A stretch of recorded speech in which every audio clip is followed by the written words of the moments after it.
A voice of disbelief echoed throughout the hospital. It was Ling, a 22-year-old boy, asking the doctor if he really wasn't sick. He began narrating that he recently noticed everyone being strange, always doing some strange actions. The doctor then asked if the people around him were breathing fire, shape-shifting, etc.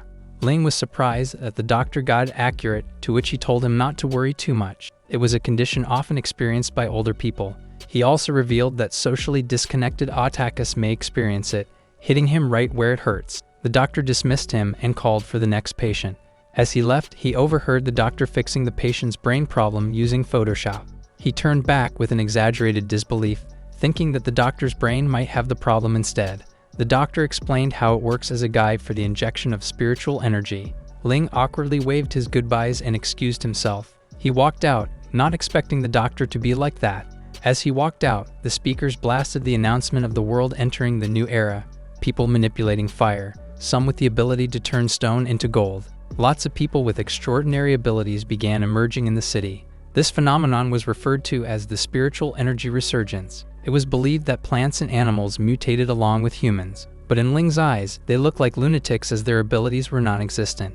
He even thought that he might be the one who's gone crazy. As he reached his apartment unit, he saw the landlord and a woman talking about Yassi's awakened abilities. He looked at them with eyes of subtle disdain, then walked inside as he wondered if seeing their abilities non-existent was his ability. He climbed the stairs as he contemplated his situation. As he reached the next floor, a clothless woman named Yassi was standing in front of him. His jaw dropped upon seeing this. Yassi was surprised. He could see her. Given that she awakened an invisibility ability, she couldn't make sense that he was able to see her. He was blushing, not knowing what to do. He fell silent and approached, backing Yassi to a corner. He extended his hands as if to reach for her, to which she closed her eyes as she got pinned against the wall. She was blushing, then opened her eyes only to see Ling holding a lizard. He went inside with it, mumbling about being lucky with this catch. Yassi thought that he did not really see her, but was looking at the lizard behind. But in reality, he really saw her and just played it off with his quick thinking. His wide grin almost reached his ears. Being a lunatic isn't so bad either. But then, Yassi came inside and followed him. He was panicking at the situation. She scanned the room as Ling thought that she was here to confirm if he really didn't see her. He placed the lizard in a water bottle, mumbling about being broke and only affording cheap liquor. He smiled, confident that his plan would work. He placed the bottle on the table as Yassi looked at him. She leaned closer to check the bottle. It looks just like her dad's medicinal liquor. He sat on the couch and said he'll watch a game first. Yassi was behind him and monitored his every action, making him feel uneasy. He was waiting for her to leave, blushing as she thought that what she's doing was a blatant double torture. The television played the game and he pretended to watch as she continued checking him. She then saw the opportunity, then sat on the floor. Her exposed body was within Ling's reach. She noticed that there was no change in his expression. To test him further, she showed more of her plots. He reacted happily while playing it off as his reaction to the game. She looked at the television, then heaved a sigh of relief as she concluded that she was indeed invisible in his eyes. Ling was cheering for the game as she went back. She closed the door shut. The lizard came out of the bottle. He sat and heaved a sigh of relief as well. Mission success. He then noticed a commotion from outside. People were there to pick up Yassi, the landlord's daughter. She threw a glance on his window, while he quickly hid himself out of her sight. Shortly after, there was a knock on his door. He asked who it was, to which the enormous stature of the landlord greeted him. He threw his things out of the room as he drove them out. He argued that he didn't miss any rent and asked why he was kicking him out. He then revealed that Yassi feels uncomfortable about him being around. He turned back and told him to leave. He cried as he wondered if this was what they called the woman's intuition. He whipped out his phone, checking for any cheap houses nearby. It was nighttime. Investigators were sniffing around the Warm Nest apartment to investigate the case of 13 residents that have gone missing. They managed to trace the presence of an awakener at the place. One of them began describing the nature of the victims. The man responded that the Bureau of Anomalies' top priority is to either recruit or eliminate the awakeners they encounter. The man boasted that they were A-class awakeners and there was no need to worry. However, they still deemed extra caution necessary as they went inside, not knowing that they themselves had fallen to the ominous trap. The seemingly ordinary apartment turned out to be a hunting ground of a monster. It was already too late when they realized it. The monster's teeth snapped shut. At his previous apartment, Lane was packing his things as he whined about refunding his money. He even mocked the landlord who said that money wasn't his problem anymore. He closed his baggage angrily. He was short on money. He laid down the bed frustratedly as he wondered where he could find a cheap house. He browsed his phone, determined to find a cheap place. He saw the Warm Nest apartment offering a monthly rent of $500. He was delighted that it was even in the prime city center. However, this was too good to be true. Definitely suspicious. But he still stood up and planned to see the place for himself. It was nighttime. Ling found himself standing in front of the Warm Nest apartment. He looked at it, guessing that the monthly rent at that place must be at least over $10,000. He knocked on the door, then pushed it open to enter. He was greeted by a dark surrounding. He walked through its ominous corridor, remarking that it doesn't even have a light. Then, a woman boasting her ominous aura emerged from the dark corner of the corridor. He was surprised, but then she gently said that the rent at that place was very cheap. He was delighted to hear it, chuckling heartily, thinking it was like a miracle. The landlady led the way while Ling questioned the power outage as he followed. She seemed to have just realized that there were indeed no lights. She pressed the switch, turning on the lights. She then led him to the room, while he found her gestures cute. A cat climbed on her shoulder, then angrily hissed at him. He apologized that the cat couldn't stand the light. She then volunteered to tour him around the room. The door was shut close, leaking that ominous aura once again. Ling introduced himself and handed his ID card.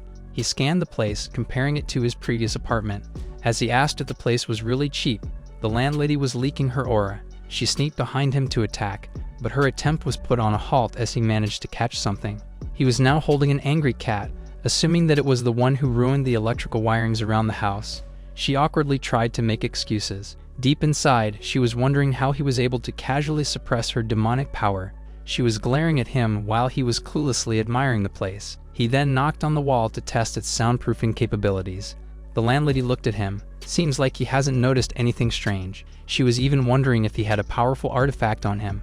These artifacts emerge after the resurgence of spiritual energy, once normal objects that developed various abilities. She slyly smiled, scheming to make him remove the artifact. Ling smiled as he said he made up his mind, to which she threw a sharp glare, causing the smoke detector to malfunction. He wondered what was happening, while the landlady leaned closer to him in a flirty way as she apologized for the inconvenience. She cutely told him to wash up first, to which he agreed. He thought that it was no problem for a place worth $500. He was smiling as he went on his way to wash up. The door closed, while the landlady revealed her fangs as things seemingly went her way. She exuded that ominous aura, confident that she could handle him. The shower was turned on. Ling was leisurely taking his time to wash himself. He remembered how he had to fetch water back then just to take a bath. But now he can always enjoy hot water baths anytime he wants. He happily went into the bathtub, enjoying himself as the door behind him opened. He was surprised as he noticed it quickly covering his body and asking who was there. The landlady, now in a cat costume, entered the shower together with 4 cats. He drooled at the sight of her, while she cutely lunged forward to attack him. He was cluelessly blushing as he thought that it was a role-playing game. But knowing he wasn't handsome enough to impress her, he shook his head. He then asked if she had something she needed from him, suggesting she let him put on his clothes first. But the landlady misinterpreted this and thought that one of his clothes was indeed an artifact against her. She raised her claws, controlling his clothes telekinetically to bring them away from him. The cats picked them up and took off, while Ling desperately chased after his clothes. But the cat landlady stood in his way. He gritted his teeth, but he couldn't get past her as he hesitated. The cat landlady again misinterpreted it, thinking he did to avoid being devoured by her demonic energy. She charged forward, leaping in the air over Ling. As he stepped back, they were both stunned. Finding himself backed into a corner, he proceeded to threaten her with his rocket. But the cat spirit in the landlady's body revealed itself, not buying whatever he just said. She continued to leap forward, to which she had no choice but to close his eyes and stop her. He stepped forward and hugged the cat landlady, surprising her. He blushed as he found her body soft and squishy. The cat angrily hissed at him. He then pushed it away, while something seemed to have triggered within her. She fell unconscious, while the cat angrily meowed at him. It ran away, leaving Ling and the landlady on the floor. As he held her unconscious body in his arms, he wondered what was going on there. The cat looked back, thinking that it must escape away from that powerful person. In her room, the landlady was lying on her bed. Standing beside her was Ling, relieved that she passed out since he couldn't have held on if she continued. He was about to call for emergency help, but his phone was missing. He remembered that the cats took his things and hid them somewhere. He gave up on the idea and instead decided to go outside to seek help. Outside, an S-class awakener named Thunder was waiting. He remarked on the overwhelming amount of demonic energy emitted from the place. Then he saw Ling walking out of the apartment. He remembered that there was indeed a person inside the apartment before. Ling approached him to borrow his phone, but he misinterpreted it as a trap. He then reported that someone in the apartment fell ill and urgently needed help. Thunder thought he was trying to lure him inside the apartment and attack him. He offered his phone with a smile, scheming something. He thanked him as he reached for the phone. Thunder saw the chance. He immediately grabbed his wrist. He then introduced himself as an S-Class Awakener from the Awakener Bureau. He then summoned bolts of lightning, seemingly electrocuting him. Thunder remarked that Ling doesn't have a trace of demonic energy. Meanwhile, Ling learned that he was an Awakener too, sighing as he did not want to deal with these lunatics. He let go of his hand, to which he whined that his hand got hurt. Thunder said he'll deal with the mastermind first, then take him back for interrogation, leaving him confused. As the Awakener went on his way, Ling remembered that the girl was still undressed. He immediately stood in his way to stop him. Thunder was surprised that he was still standing after taking his thunderbolt. He exuded an immense amount of lightning, saying he won't hold back this time. But given that he couldn't see their abilities, he thought of him blabbering nonsense. The Awakener raised his hand to summon lightning. In his eyes, though, the man was just waving his hand. He turned to the onlookers and told them to not be afraid, but then they began panicking and ran away. He told them to not run away. Meanwhile, Thunder smiled. He said that he finally revealed his true form. Ling was clueless. Behind him was a massive monster cat. The cat spoke, saying it couldn't believe that there was another expert outside as he charged at Thunder. He prepared to unleash his thunder armor as he waved his hand signs. He yelled, and the clash between their massive powers ensued. Meanwhile, Ling was both speechless and clueless. In his eyes, Thunder and the cat were just dancing. He tried to intervene since there's still a patient needing immediate attention, but seeing them continue to act like lunatics, he heaved a sigh of relief. He had no choice. He kicked the kitty away. It ran off as he gave him empty threats. Thunder asked where the cat was going, then ran off after it and left Ling behind. He wore a face of utter cluelessness as he couldn't make sense of what was happening. He had no choice but to go back and carry the patient to the hospital, but she was already awake when he got back. He smiled and suggested for her to go to the hospital, but she was skeptical of his identity and asked who he was. He was surprised that she had already forgotten him. He recalled the events from earlier. Her behavior was suspicious. This made him think that this landlady might be an Awakener as well. If that was the case, he was worried that she might have also forgotten about her promise of letting him stay there. He cried over this missed opportunity for a cheap, good apartment. As he was thinking, he heard her say that he was not a bad person. Though agreeing that he wasn't a bad person, he questioned her being too trusting. However, her decision came from her observation of how he reacted when he realized that she lost her memory. He smiled, nice deduction. Suddenly, she felt a sharp pain in her head. He worriedly asked what was wrong with her again. It turns out that she finally recalled everything. She introduced herself as Wrong, the cat lover landlady of the worn messed apartment. But after the spiritual energy resurgence, she was possessed by a cat demon named Little Black. However, Ling said that all those talks about demons and spirits were just people's imaginations. She apologized as her memories were foggy due to possession and thanked him for driving away the cat demon. But Ling couldn't focus on what she's saying as her body was exposed. Embarrassed as she covered herself and asked if he did something bad to her. He said that he didn't do anything bad to her, but she was still skeptical. He insisted that he really didn't do anything and saved her instead. But deep inside, he was thankful that there wasn't any evidence left. But he's not out of the woods yet.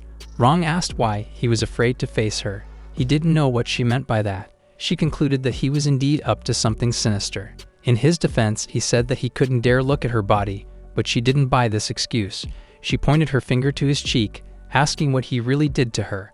Ling calmed her down and assured that he would turn around. He closed his eyes as he faced Wrong, earning him her respect for showing basic etiquette. He then asked her what purpose does clothing serve for her. She replied that it was for keeping warm. It makes the oneself look good and attracts the boys. She then spoke as if she was a cat, remarking at humans not having a natural warm fur. He was confused as to what she meant by excluding herself from humans. She apologized. Turns out she was still influenced by the cat demon. He pondered her situation, thinking that her common sense has been distorted by the cat demon. Ling was confused, to which she said a similar context in the cat tribe, where cats usually keep their distance from a bald cat. Changing the topic, he offered to find some clothes for her to wear. As he opened the door, he was greeted by a malicious surge of evil energy. He was surprised. Before him laid a pile of unconscious bodies. The next day at the same building, these bodies can be seen being carried out. The bystanders were gossiping about the apartment being cursed and causing many deaths. As the landlady, Rong aggressively retaliated and said no one died. He clarified that those people just lost their consciousness temporarily, but the bystanders were skeptical that they would be saved. He saw Thunder within the crowd, the lunatic who was dancing with the cat. He turned back after noticing that he saw him. He smiled and called to him, saying he was very rude to him last time. He now understood the situation he was in, but Ling tried to excuse himself, not wanting to be involved with the likes of him.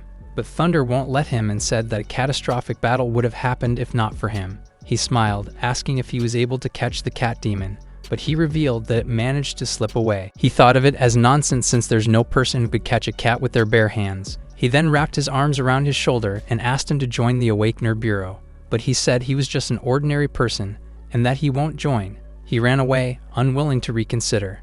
On a bench, Rong can be seen sitting worriedly as she looks at her phone. He then greeted her and asked what was wrong, to which she then smiled at him. She happily browsed her phones, then showed him his rent being raised to 35,000 per month. He was surprised and asked why she suddenly increased, to which she said she had no choice as people weren't brave enough to move in again after that incident. But he knew that he had nothing to do with her situation. However, Rong clarified that she was asking for him to sponsor her while flaunting her body. He looked at her while blushing, saying her common sense hasn't fully returned. She then promised to cover for the first month since he saved him. He pretended to agree, but then started browsing new places through his phone. Suddenly, Thunder emerged from behind and asked what he was so busy with, to which he replied he was looking for a house. He then happily offered him $1 million. Ling was surprised. $1 million is the minimum salary of an operative in the Awakener Bureau. He was delighted to hear that an S-level Awakener salary is that much. He added that it was nothing to him since his abilities far surpass S rank. He then asked for the lowest level Awakener's salary, to which he said it was 100,000. He was extremely delighted to hear that. Thunder said that only those with useless abilities were placed at C rank, but he thought it was the best option with no one paying attention but was still getting paid. He smiled at the thought of getting 100,000 without doing anything. He then asked him to let him join as a C-rank Awakener and nothing else. Thunder didn't know what he was scheming, but it's alright as long as he could take him back to the Bureau first. At the building, Thunder asked Ling to follow him. Before them was a dashing luxury car, revealing that this is one of the many benefits an executive can get. But he wasn't really interested in these things. Mere luxury cars won't make him get too involved with these lunatics. Meanwhile, he misinterpreted this and said that he was a true master for having lofty sentiment towards fame and fortune. However, Ling was still checking out the luxury car, thinking it was a waste. Thunder opened the door for him and politely asked him to get in, but then a voice interrupted. It was Rong, to which he said he could now afford the rent. But she revealed that his rent increased to 50,000 per month, surprising him. It was because he was now an executive of the Awakener Bureau that she decided to raise her rent. But she offered some alternatives if he didn't want to spend that much money. He could give her a massage, but Ling was hesitant, saying they weren't close enough to do that. He was wondering why he should massage her, to which she said that she needed her fur massage as a cat or else they would become uncomfortable. Hearing that, the innocent Ling quickly agreed. For him, it was just like petting a cat. She then clarified that professional massages should be thorough, with every session for every part of her body not being shorter than an hour. His lecherous mug blushed upon hearing this, then suggested they start massaging the front. But since cats like her were cautious creatures, he had to earn her trust completely before that. He casually agreed, but Rong asked him to take this seriously or else she will double her rent. But he smiled in response, saying she could multiply the rent by 10 if he regretted it. She then left and bade farewell. It was a win-win situation for him, getting to massage such a pretty lady all day. It was also a win-win situation for her, exploiting him to do free labor. She smiled at the thought. Meanwhile, the luxury car drove by the mountainside. Thunder began explaining about the Awakener Bureau, though Ling seemed uninterested. The S-Class Awakener admires his nonchalant attitude on worldly possessions, but he wasn't out of options. Artifacts would entice him for sure. He proceeded to reveal the artifacts that can enhance their abilities, but they were ordinary and useless objects for him. He turned back and gazed outside the window, earning more of Thunder's respect. With the attitude Ling has shown so far, he believes that he might be reluctant to join the Bureau. He is now determined to ensure that the Bureau doesn't underestimate him and keep him satisfied. Seeing this, he only heaved a sigh and thought he was being a pain in the head. They finally arrived at the place. Standing before them was the towering building off the Awakener's Bureau. Thunder asked for his opinion. He was unimpressed, thinking it was just an ordinary industrial park. He remarked at the seemingly lacking military installations, to which he said they had an impressive barrier to compensate for it. He asked for his opinion again, to which he clapped sarcastically. They toured through the hallways as he explained things to him, but for him the whole world seemed to have gone mad. Seeing how things are, he thinks that future battles would be nothing but a thing of mockery. Thunder noticed his dismissive attitude, smiling as he thought of bringing out the big guns. From behind, a voice was heard. It was Captain Yang, a muscular man with arms crossed in front of his chest as he greeted them. Thunder greeted him back, then introduced Ling as a new recruit he discovered. He then introduced Yang to him, the captain of the first team at the bureau, and the chief among S-rank awakeners. He seemed surprised upon hearing his name, to which he anticipated that he already heard of his name, but it wasn't the case. He just felt that the name does not quite match him. In his eyes, Yang was just a cute little schoolgirl. Thunder asked him about the mismatch. Yang has chiseled muscles, a face reeking of testosterone, a jawline sharper than kitchen knives. He had such a manly and mountain-like stature, and his name suits him well. But Ling was unimpressed. Yang was nothing like they described. She was just a cute little girl. Seems like the lunatics are up with their game again. Yang then asked about Ling's ability. He then realized that Yang must have used some ability to hide her true appearance. He laughed it off and said he was just a C-rank awakener. Yang was surprised that Thunder personally recruited a low rank like him. C-rank awakeners were generally quite useless, but it was a different case if he could see her true appearance. She crossed her arms, wondering what his ability was. Thunder then asked him to come as he held his shoulder. They leaned closer, and he whispered for him to spill his abilities. He then cleared his throat, happily revealing that he has a bit of knowledge in physiognomy. Yang was surprised to learn this, thinking he has the potential to become a prophet who can foresee the future. But that wasn't the case, as he belongs to the congenital type of awakeners with no growth potential. She looked down on him, saying it was a pity. Ling extended his hands for a handshake, asking her not to look down on him. She said that all humans were born equal with no distinction of high or low. As he shook her hands, he blushed as he felt it was smooth, soft, and sexy. Yang then excused himself and left. Ling was speechless, while Thunder asked for his understanding of him, asking a lot of questions. However, he was thinking whether to tell him that Yang was actually a woman in disguise. He then told him to show his true strength, so that no one will question him anymore, but he said it was no need. He preferred to hide his strength to stay on the fringes. He then urged for them to go and handle the procedures for the C-rank awakeners. He filled up papers, took identity verification, and registered his eye scan. They then handed him his C-rank awakener ID card. He asked if it was the proof of being a C-rank awakener, to which Thunder clarified it was just for passing the review. They then entered the testing area, but Thunder proposed to show him something good first. He asked him to follow him to the treasurer of the Awakener Bureau. He plans to show him some real good stuff, so if he would give up being a C-class. Ling sighed. He still hasn't given up. Thunder began explaining the powerful artifacts being essential items for awakeness. Ling seemed interested to these divine artifacts that he mentioned, making him smile. However, he was wondering that such an important place doesn't even have one guard. Thunder revealed that the barrier they have compensates for the security. They were then met by Yang and her troops, asking what they were doing there. He repeated the question. The key supervisor replied, saying that they received intel that someone intends to tamper with the artifacts, but he knew that gathering supervisors requires reporting to the Institute. However, they disregarded this proceedings because of the situation's urgency. Ling didn't speak, but he thought that Yang have quite the network. He knew that they would probably be in big trouble after this incident. Yang excused themselves to go in first, to which Yang immediately complied. He replied, saying he'll take the new guy to inspect detail first. He commanded to open the door, to which everyone obeyed and did as he said. In his mind, Ling knew that this woman was here to steal the artifacts. He was wondering whether to help or not, putting him in a real dilemma. But then he was able to think of a bright idea. Suddenly, Yang blushed. Turns out, he was holding his shoulder as he praised her muscles. He took advantage of the fact that he was a woman disguising herself as a man. By making her uncomfortable through physical contact, he aims to either make her reveal her true form or make her flee. He sighed, thinking how he sacrificed too much for his career.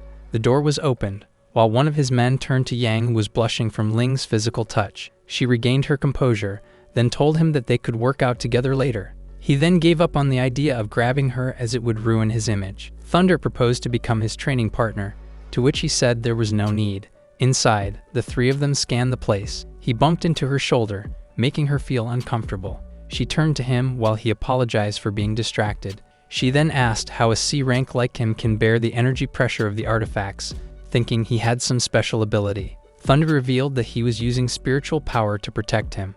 Then he questioned her for reacting strongly when Ling bumped her. She made an excuse, saying he was on guard since the artifact might be stolen. She added that he would have been dead if she wasn't able to pull back. Yang then told him to take him and leave as soon as possible, since he might drain his spiritual power. He looked back, thinking he couldn't afford any unexpected variable in his plans. Ling held his chin and looked up, then clung onto Yang and asked him to protect him. Seeing this, Thunder thought that Ling was trying to get close to Yang as he's been keeping distance from him. He was about to propose something, but Yang already agreed to his suggestion. Deep inside, she's planning to use him as a fodder to distract Thunder when a fight breaks out. Ling held her arms and thanked her, to which she said she doesn't have to stick so close. He said that it was all for safety, clinging onto her arms even knowing she was a woman. She looked at her, looking forward to punishing him for these insolent acts. They stood before the artifact. It was a piece of jade ruler, nothing special. Yang held the glass casing, to which Thunder immediately called her out for doing so. She smiled, lifting it as she said she needed to inspect it thoroughly. Ling looked at the situation, thinking that urgent matters require swift actions. He suddenly grabbed her chest on the pretense that there was a fly, making her extremely uncomfortable. She then screamed, hitting him in the face using the glass casing. He laid down to the floor, wincing in pain. Thunder asked Yang. Her voice sounded like a woman's. She didn't reply and immediately landed a kick against him. As he was sent backward, he asked her what she was doing. She only smiled, then finally revealed her true form, a cute little girl. Thunder was surprised, questioning her identity. Ling held his swollen face, seemingly surprised at her transforming ability. He then charged forward to subdue her, but she unleashed the power from the divine artifact to attack him. She then mocked him for having trouble with a little girl like her. Thunder was subdued instead, while Ling looked at them with a hopeless expression. She turned to him, aiming the jade ruler at him. He dismissively said that he posed no threat to her. He was wishing for her to let him go. She then threatened to cut off his arms because of touching her earlier. He argued that he was helping her swat a fly, not knowing she was really a girl. But she didn't buy his excuses and charged forward with her ruler. He closed his eyes, trying to hold himself back from hitting a woman. The ruler was inches away from his forehead, to which she asked how he was able to keep his calm even after being so close. He tried to make excuses to cover up the fact that he has no abilities. He thought to himself that he acted according to what was expected of him. But then she said that he must be struggling to get up, sobbing and begging for mercy from her aura and the artifacts. He sighed. It was too embarrassing to cooperate. Yang was fascinated that his mental defense was stronger than that of an S-rank awakener despite being a C-rank. He closed his eyes, thinking it would be alright as long as he doesn't expose that he doesn't have any abilities. Suddenly, she grabbed her collar. She placed the jade ruler by his neck, threatening to kill him. Before Yang could take any action, voices were heard rushing through the place. She smiled, remarking that they came pretty fast. She then jumped high to escape, landing smoothly on the floor. She said that she will let him go this time. Thunder was worried that she would escape, asking Ling to hurry and take action. But then he acted like he was dizzy, confusing him. He said that he was knocked out, but he didn't buy it and requested him to stop that woman. However, he couldn't care less. He continued acting like he was a weakling. Thunder had no choice but to give up, saying he'll ensure he doesn't get exposed. The Bureau needs manpower, and he'll have to go through the recruitment process by himself. Upon hearing his promise, he took the card and immediately complied. As he went on his way, Thunder couldn't help but sigh at his attitude. At the Bureau, several people were exhibiting their abilities. However, these people only seemed like lunatics in his eyes. He then saw someone he recognized. It was Yassi in her invisible mode. She was surprised upon seeing him, saying that he could actually see her. He panicked as he remembered what happened back then, but he was quick with his wits, immediately doing an impromptu acting. He pretended not to see her. His acting was impeccable. She was finally convinced. She watched him as went on his way. She then turned off his invisibility mode, then called to him. He pretended to only see her that moment. She then asked when did she awaken, to which he said not too long ago. She asked for his ability, to which he said was something like fortune-telling. He thought that she was being too pushy. She then deduced that he hadn't been assessed yet, clinging onto his arm as she volunteered to take him there as a friend. But Ling knew of her hidden agenda. She just wanted to confirm his abilities. He then broke free from her grasp, saying he didn't know of any friends who would kick people out. He then demanded for them to keep their distance from one another.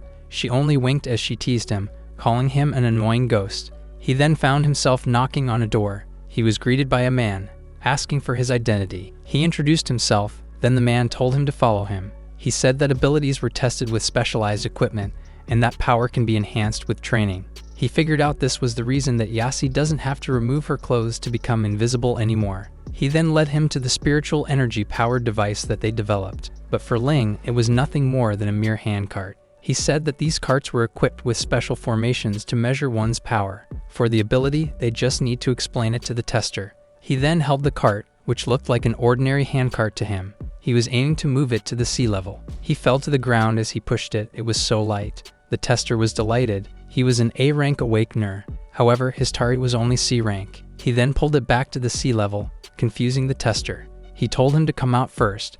As he exited, he asked if the instrument malfunctioned. He then asked for the test result, but the dumbfounded tester couldn't make sense that the device showed A rank and changed to C level. He smiled mischievously. Looks like he didn't see anything.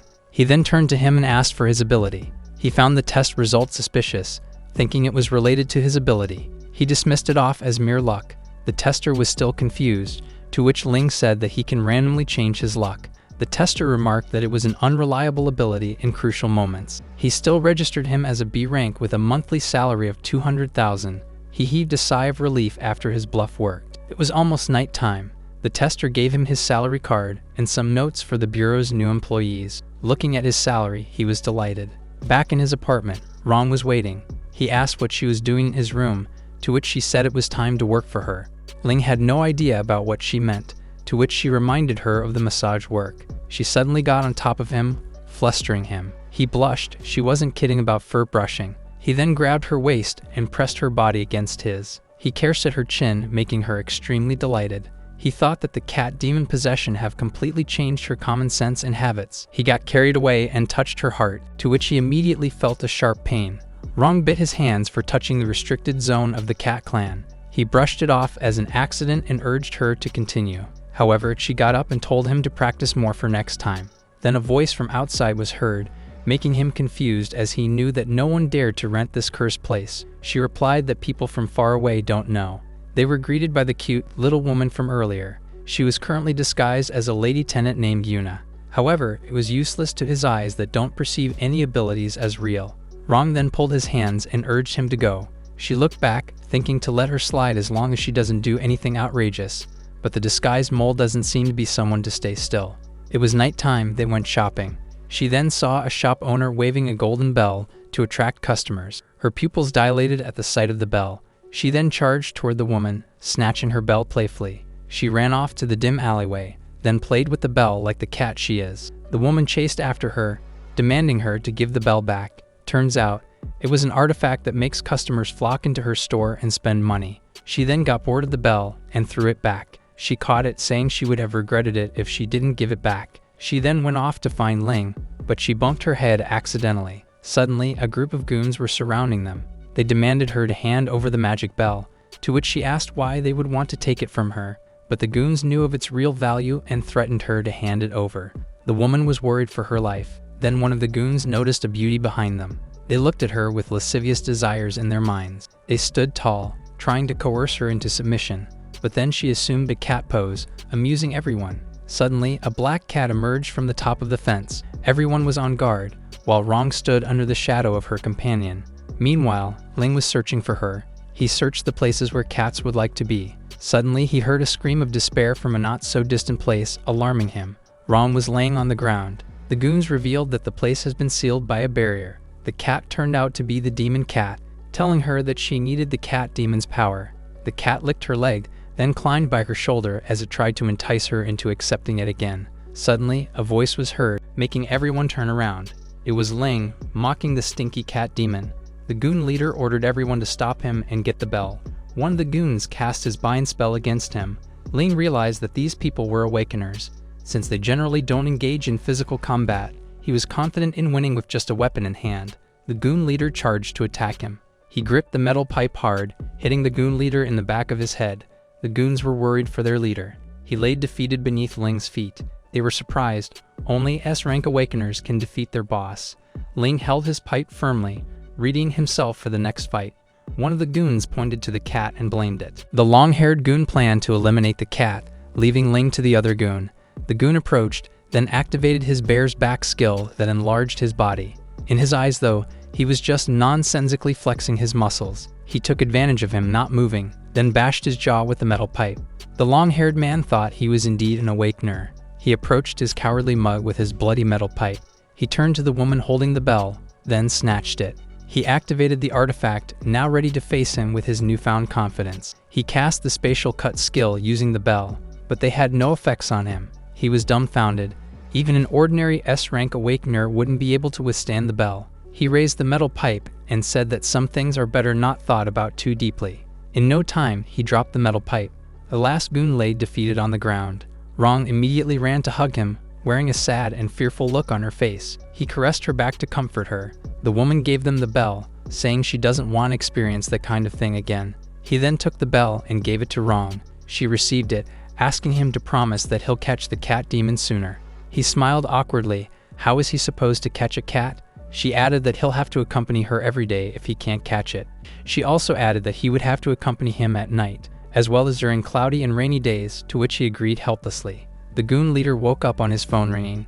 He picked up the call and reported that the mission failed. It was the little mole, demanding him to explain it briefly. He reported that a powerful cat demon controlled an ordinary person to attack them. She then told him to go back to the base and accept the punishment.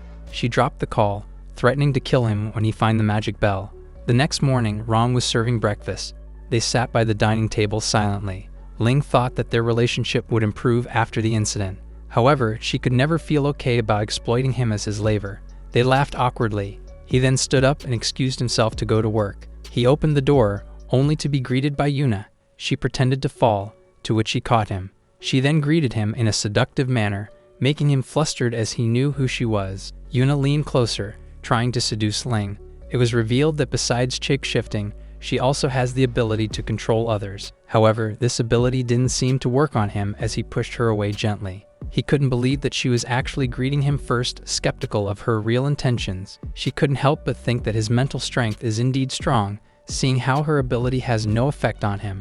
Rong asked if he wasn't supposed to work, to which he immediately left. She smiled, knowing patience was all she needed. From the corner of her eyes, she then saw the magic bell on the landlady's necklace. She aggressively attacked her, asking what that was about. She recalled that the cat demon stole the magic bell, and this apartment was also troubled by that same cat demon. She smiled, concluding that the landlady was a cat demon. She asked if she was helping the tenants clean, to which she said no. She thought that it would be tiring for her to provide cleaning services. She then asked if the two of them were together, to which she said yes. The cat demon and Ling. This could get tricky for her. She then asked what he likes, clarifying that she just wanted to build good neighborly relations. Rong thought of his preferences, revealing that he was very diligent with the tasks assigned by Rong. She smiled upon knowing this. Ling is a simp, she concluded.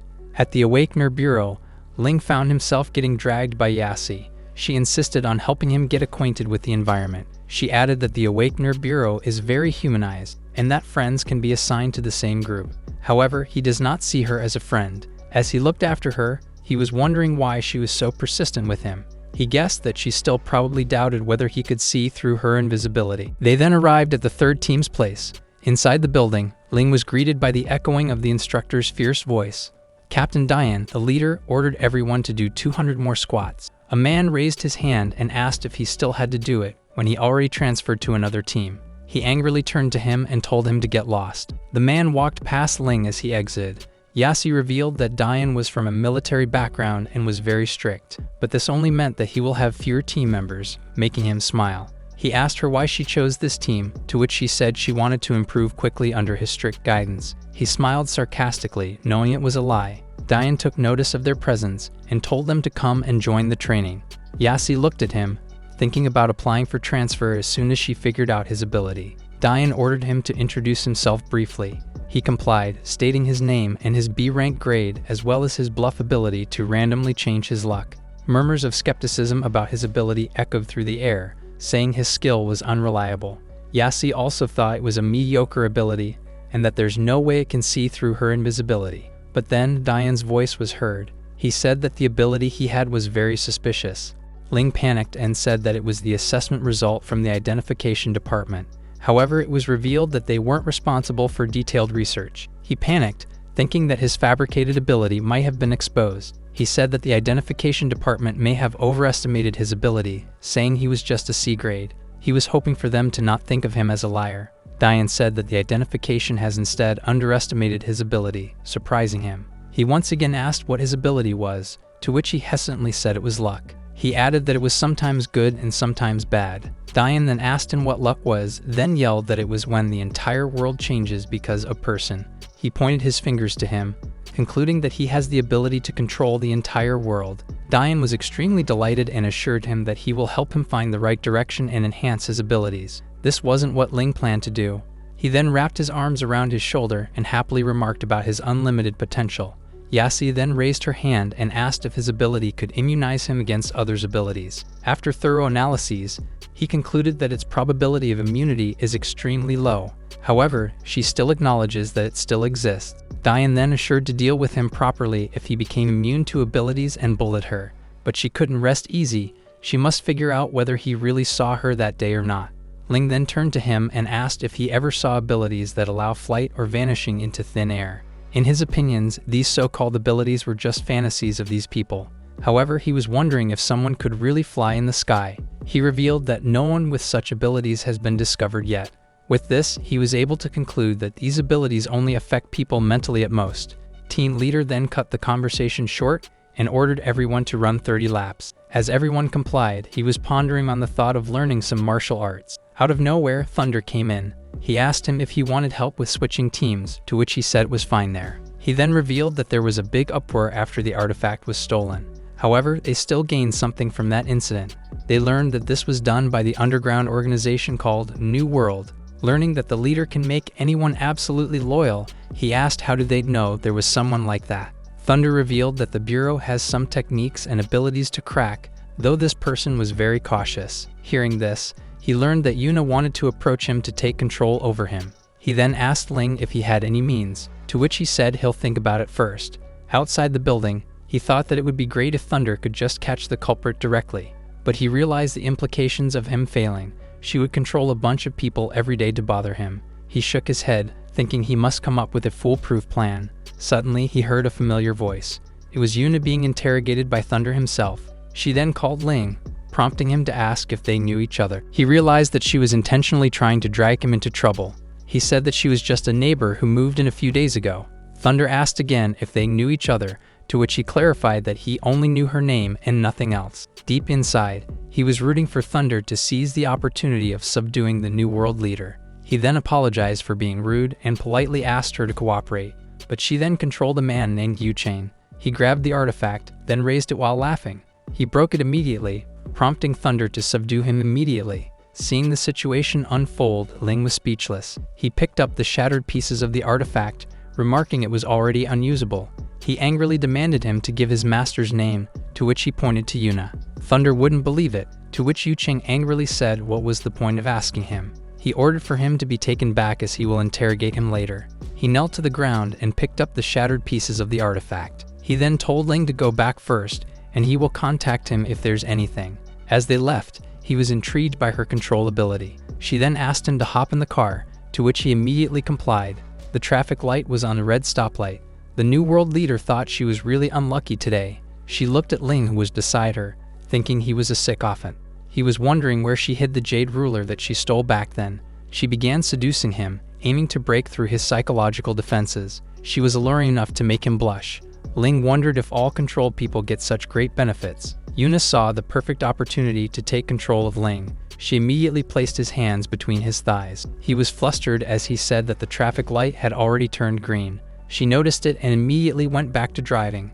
As they traversed the highways, she thought that he appeared completely defenseless both physically and mentally. She smiled, knowing that he would make a good licking dog if he was trained well. Back in the apartment, she tried to compliment his cooking. She also barged in while he was showering, even attempting to flirt with him in front of Rong. The landlady had enough of her antics and yelled at her, kicking her out of the room. Back in the Awakener's bureau, Ling spent his time in the gym. He looked at Yasi, who was wearing her outfit again. He then thought that he would pretend to not see her as long as she doesn't bother her, but there she was again, standing in front of him. She whipped a sharp needle, pointing an inch away from his eyes. He was pissed deep inside, but he couldn't react. She was aiming to exploit his instinctive reactions to determine whether he could see through her invisibility. A group mate then called him, urging him to eat with them. He then agreed while Yassi quickly withdrew her needle. Tired of her countless attempts to bother him, he then schemed something. He stood up and walked, hit his own foot, then pretended to trip and fell over Yassi. He fell on top of her, kissing her lips. They were surprised. Of course, Ling was just pretending. Everyone thought it was an accident, while Yassi blushed as she demanded him to get off her. She then slapped her, to which the other teammates came to defend him. She couldn't refute their arguments, then frustratedly walked out. A girl looked at her, calling her name. With this, he was confident that she wouldn't scheme against him next time. The tester then revealed that Thunder was looking for him. He then entered his room, to which he was greeted by the news of having a traitor within their ranks. He revealed that they have cleared the key departments of any controlled individuals and identified a method to capture the new world leader. Hearing that his help was needed, Ling refused and walked away. Thunder clung onto his legs and begged for him to join. Seeing him this insistent, he had no choice but to ask for the details. They speculated that the enemy would be eager to control other staff, prompting them to lure the enemy out. In other words, it planned to intentionally let someone be controlled, then ambush the enemy. He then asked how they were sure that the enemy will choose the person they have arranged, to which he revealed that they had an awakener who can deduce the most suitable candidate that the leader needs. He added that there were methods in place to ensure that the operation goes smoothly. Ling turned around and wished them good luck, to which Thunder asked him to help them. They wrestled as they argued over it. He then heaved a sigh of defeat. He really had no other choice. He looked back at him, who was pleading like a puppy. He then told him that he shouldn't be blamed if the enemy managed to escape. At cafeteria, Ling can be seen disguised as a server. He was listening to the reports that came through his earphones. He looked at the people who were serving as their lookouts with a hopeless expression. He said that this plan was basically relying on luck. An order was placed, to which he happily obliged. Turns out that the customer was Yuna, asking him what he was doing there. Ling said that he was on a vacation today, covering for a friend who needed some help. But Yuna was still skeptical. It was a given since she had to be more cautious. She then tried to seduce him into spilling the beans, asking if it was a mission from the Awakener Bureau. But he was able to calmly bluff his way out of her seduction. She then got her order and said his rank wasn't low, then excused herself as she left. He looked at her, not expecting that she would really come. At the city, a woman in a bunny costume was eyeing at Licky, a B-rank Awakener. The bunny woman was aiming to manipulate him. Turns out, she was the new world leader in disguise. Licky looked at his phone as he grew impatient waiting for her. She then came and he said he thought she didn't want to sell the limited edition card anymore. Upon seeing her, he blushed as she asked where was it. The disguised new world leader tried to charm him, then left as she is already finished with her work. Suddenly, agents of the Bureau ordered everyone to stay where they were. They subdued Licky as they activated the barrier. She looked up as the restraining net was unleashed in the sky, just realizing she fell into their trap. She immediately ran to the back alleys. She placed her hand on her face, reverting her disguise back into Yuna's. She realized the greatness of her situation. She might not be able to break out even with the artifact in her hand. She then remembered about Ling and thought of using him to her advantage. Back in the cafeteria, she approached him. She was speechless for a moment, then pretended to be dizzy and having a hard time breathing. He asked what was wrong with her, to which she made random excuses. He sighed, thinking that things couldn't get any worse. She called her name in a seductive manner, then asked him to take her to a bench so that she could rest. He complied, earning him her thanks. She began making moves on him, asking if there was anything on her face. She immediately saw the opportunity and smiled, but was interrupted as the alarms blared. An agent spotted them, revealing that the alarm detected the usage of spiritual energy and asked if anyone was using special abilities. Ling figured out that she tried to seduce and control him. He proceeded to say that he didn't, but she grabbed his sleeves, then told the agent that she was feeling a bit unwell and came there to rest. He then stood up to retaliate, but she covered his lips and leaned closer as she ordered him to stay quiet. The agent was growing suspicious of what they were doing. He grabbed her hands, then clarified that he wasn't using any powers just now. They then kissed, sharing a passionate moment of warmth, which shocked the agent. As they stopped kissing, Ling seemed out of it. The agent questioned his identity, to which he introduced himself as B-rank Awakener from the Awakener Association. He then grabbed her waist and said that his girlfriend wasn't feeling well. She decided to let it go since the controlled individuals automatically choose the best way to protect their master. She smiled, finally taking control of Ling. Another agent was wondering what was going on. The first agent reported the situation. Yuna looked at Ling, wondering if he really was under her complete control. He then introduced himself as an Awakener Association agent, grabbing her and declaring that she was his girlfriend. Albeit surprised, she clung onto him and said he was her boyfriend. She decided to cooperate, knowing that he was doing this to protect her. However, the agent was still skeptical. On the other hand, he was wondering if those strange actions were meant to control him. But since he already took advantage of her, he decided to help her out. He flashed a wide smile and asked them to lead the way for the test. He then urged her to go. They queued by the testing machine, Ling thinking of a way to help her out of the instrument's detection. He then happily bragged about jumping the queue immediately, earning them unhappy reactions from the other Awakeners. The agents told everyone that they were suspects, so they were focusing on them. Yuna couldn't help but think that Ling was pretty clever for someone under her control. Thunder entered the scene, asking about the commotion. He calmed down the whiny Awakeness, then turned to another agent and told him to follow. He vouched for their identities and said there was no need for testing. However, the person they were looking for has a disguise artifact. With this, he asked Ling about the secret code earlier, to which he told him. Thunder bursted into laughter and confirmed his identity, but the agent was skeptical and asked about Ling being controlled. But being stronger than an S rank, Thunder knew that Ling could never be controlled by the enemy. He then stepped forward and vouched for the identity of his girlfriend. He pat the agent's shoulder and said he trusts him, then ordered him to go. He then turned to him with disbelief that he had a girlfriend. Yuna chimed in, saying they had a disagreement back then. She then kissed his cheek, saying they already patched things up now. Thunder then dismissed the two of them. As he left, Ling apologized in his mind for purposefully failing the operation and promised to make it up to him soon. Yuna smiled, thinking that her decision of controlling him was a wise one. Back in the apartment, they both came home. She sat on the couch and remarked about his techniques needing improvement. He wondered what she meant by techniques. She added that taking advantage of her is absolutely not allowed since she was his master. He smiled and said it was his first time, to which she assured him that he would get used to it. But he turned out to be a professional Rizzler, leaning closer as he asked if he could practice now. She closed her eyes and told him to kneel down, but he immediately kissed her lips. Ron caught them red-handed. With an ominous tone, she asked what they were doing. Yuna blushed as she tried to make excuses, but her mind was flooded with thoughts. She then pushed him off. She stood up and left, leaving the situation for Ling to handle. Rong asked Ling if Yuna was okay, to which he said that she was just expressing her gratitude to him for helping her. As a literal cat person, she seemed to have just learned that this was how humans show their gratitude. She then called him and asked for a favor. She began by saying that she hadn't been going to the massage parlor after that incident. He began caressing her chin as he sympathized with her.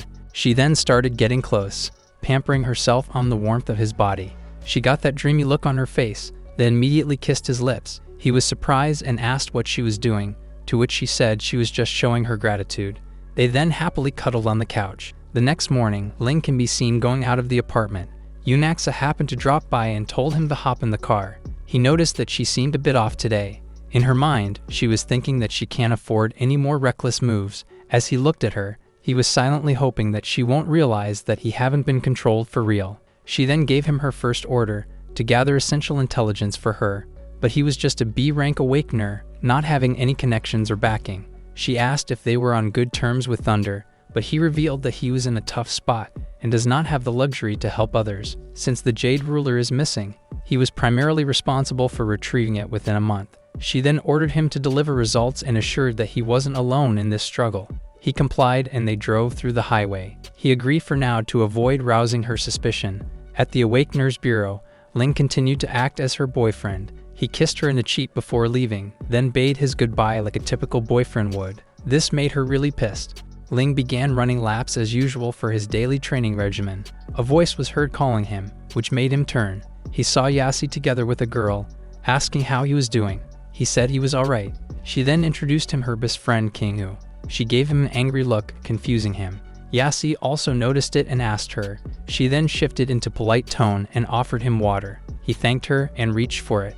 He thought that she was trying to poison him. Kingu asked him what was wrong, but he changed the topic and asked about her ability. She said that she doesn't have any ability and insisted on offering the water, but he knew she was lying and insisted on asking her ability. Yasi chimed in and defended Kingu, saying she was a kind-hearted and delicate person. Ling guessed that her ability was to make people unconditionally believe her. Yasi remarked that she was even being nice to offer him water. He then offered it to her since she seemed so jealous, but King Hu strongly reacted and spilled the bottle. Yassi was confused. While she couldn't come up with excuses, Ling asked if she was worried that her friend might drink the suspicious water. She defended her and said she would never harm anyone. She then teased her that she might have feelings for him as she wanted him to drink the water. She called her silly, then walked out to buy another bottle. Yassi said that she was quite popular at the Awakener Bureau, making Ling and her worlds apart. But he couldn't care less and went to resume working out, leaving her pissed by his dismissive attitude. Meanwhile, Quen was looking at him enraged, swearing to not let Yassi fall into his hands. Ling vigorously dunked the ball to the basket. As Yassi watched his game, Quen offered her a bottle of water. She then asked if she liked him, making her spit her water. She blushed as she asked her what nonsense she was on to. She began enumerating his good traits, to which she agreed. Looking at him now, she thought he was so much different from back then. Her friend also noticed that she kept on staring at him, even though she say she don't like him. They then got up to eat and not pay attention to him anymore. Ling was walking around the hallways when someone called him. It was Quen. She had something to tell him. But he seemed on guard as he remembered the water bottle from earlier. He displayed a dismissive attitude and went on his way, to which she responded with a thick blade that almost kissed his neck. He panicked, asking what she wanted. As he looked at the blade, he was thinking of disarming her. She smiled, saying he noticed it. She offered him the blade to wipe off his sweat, confusing him. He fully understood that her ability was to make people believe her unconditionally. And right now, she was using her ability by referring to the kitchen knife as a towel. If she managed to have him under her influence, he couldn't think of what would happen to him. He stood there as she continued offering him the kitchen knife. He then flicked it away, telling her to not bother him anymore. She was pissed upon hearing this, wondering if he really was affected by her ability. She asked if she had offended him, to which she clarified that he already had someone he liked and didn't want to betray her. She asked who it was, to which he revealed it was Yassi. Quen felt doomed, while he was not serious with what he said and was just using her as a shield. With this, she was now determined to kill him. She picked up the kitchen knife, alarming him with her sudden shift in behavior and mood. She then said that they should be very good friends as well since he likes her best friend. He agreed with her statement, though asking her to keep distance. In his mind, he thought that this woman doesn't play by the rules. She then approached him and offered to wipe the dirt on his neck with her knife. He gritted his teeth. This crazy woman is determined to kill him. But his quick wits allowed him to think of an immediate plan. He gave her a back hug to signify their friendship. She tried to retaliate and break free from his arms, but then they were seen by Yassi. Quen called her name, then approached her to try and clear the misunderstanding. She strongly refused the notion that she was into him, even used her abilities to convince her. Ling saw this, confirming his assumptions of what her ability was. Being playful, he grabbed her waist and rode Quen's bluff, making her uncomfortable. But she couldn't turn against him since she just used her ability to convince Yassi. She had no choice but to smile and agree that they were best buddies. Seeing her capability to hold back, he was impressed. Suddenly, the three of them were summoned for a meeting. Quen clung onto Yassi's arm as he followed. At the meeting room, team leader Diane briefed them of the S-rank monster in the southern part of the city. Yassi asked what kind of creature it was, to which he turned on the television in response. Ling was surprised. It was none other than the cat demon. Diane continued to explain that the cat demon grows stronger by devouring souls. Everyone was in disbelief upon learning that even 3 team leaders weren't able to defeat it. Ling figured out that this was the reason it kept preying on the tenants. As the team leader dismissed everyone, he advised them to be careful and avoid going near the southern part of the city. He knew that the cat demon will definitely go after Rong to be its new host. Before he could leave, Diane called his attention. He offered him some vacant dormitories so he could temporarily leave the southern part of the city, but he refused. However, he was insistent in being cautious. Ling responded by humbling down himself, saying he wasn't exceptional enough to be targeted by the cat demon. But then he expressed his gratitude to him for teaching him despite not showing progress in his ability. As he left, the team leader thought it was a pit to have a member who's diligent but lacks ability. Back in the apartment, it was time for Rong's nighttime massage session. He whined about the couch being too narrow, to which she proposed for them to find a bigger space. She then urged for them to go to his bedroom, in which he found it quite inappropriate. However, it wasn't inappropriate for the innocent Rong who sees no malicious intent. They then happily cuddled on his bed. He then asked her if the cat demon hasn't come to bother her lately. She continued pampering herself in his warmth as she said that she hadn't noticed. He happily looked at her, thinking she was no different from a cat. He then blushed upon seeing her beautiful figure. He thought of using it since now they are pretty close. But then he felt a sharp pain in his hands once again. She bit his hand as she meowed. He apologized and asked her to relax, then they continued cuddling. Ling was playing with his life on the line by testing different things. Suddenly, the lights went out. He then asked if Rong forgot to pay the electricity bill, only to find out that she was missing. She stood by the door, while he remarked that there was someone outside. From outside can be seen two men aiming for him. Turns out they were fanatics of Quen who were here to punish him.